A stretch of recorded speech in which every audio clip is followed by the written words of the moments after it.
Anybody who makes a practice of sin because forgiveness is available, yes, God will forgive you, but you'll be a slave of demons. And if you are a slave of demons, you will live a defeated life. Number two, if you make a practice of sin, you are a child. And the problem with a child is that God will never invite you to participate in kingdom. He has forgiven you, but he can't commit kingdom to you. That's why you find many people hoping one day God will help them. They can't find it because the authority they are looking for is not for children. No matter how you love your child of 5 years old, you can't give him your car. You can't make him the CEO of your company. So many things God has, but he can't entrust them to you. The reason is because sin is a sign that you are a child. 1 John 2:1-12, I write unto you, children. Only children were written to about sin. And in Galatians chapter 4 verse 1, they err. So long as it's a child, it's not different from a servant.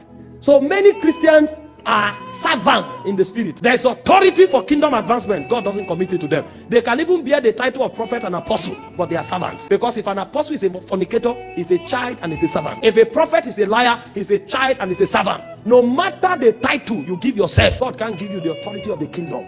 So the second danger of turning the grace of God unto lasciviousness, aside the fact that you can wreck your faith and make your life porous, is the fact that you are a servant. You will never grow into kingdom. And if you don't grow into kingdom, your existence was a waste. Because God created man to participate in kingdom. In Genesis 1:28, he said, let them have dominion. You will never know what dominion is in your lifetime.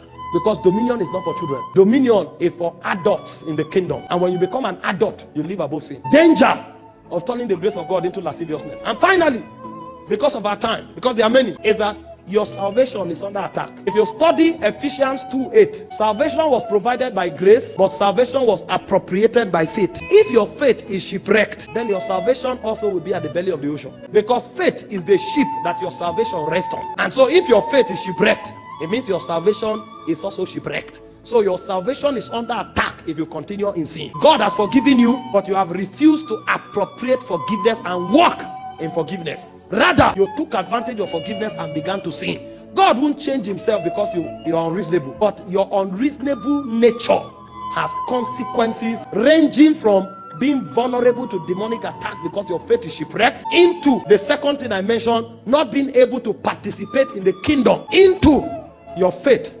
being endangered. Have you not seen people? The people they taught in Sunday school and now they are pastor. They never grow. The boy was 7 years old. They were teaching him the story of Noah. Now the boy is 25. He's a pastor. You are still struggling with marijuana and he's your pastor, and he will lay hands on you and cast out demons. Want to go into business, he needs to pray to God for you. You could have read the story of Noah to him. You read the story of Moses and Elijah to him. How Elijah caught down fire. Now he needs to pray to God for you. Because although you are a Christian for 30 years, but you are still wearing pampers because you've not grown above sin. That's the danger. You can't be relevant in kingdom. When God is doing something, he will remember you because you are not relevant. That's the danger of living in sin. Demons can harass you. God won't count you when he's doing his business, and your salvation is under attack. You may go to hell. Are you seeing it? So the issue of forgiveness is not the God part anymore. It's now your part. He has forgiven you and given you a potential to live above sin. Forgiveness is a sign that he's no longer angry with you, and everything you need to live above sin is now available.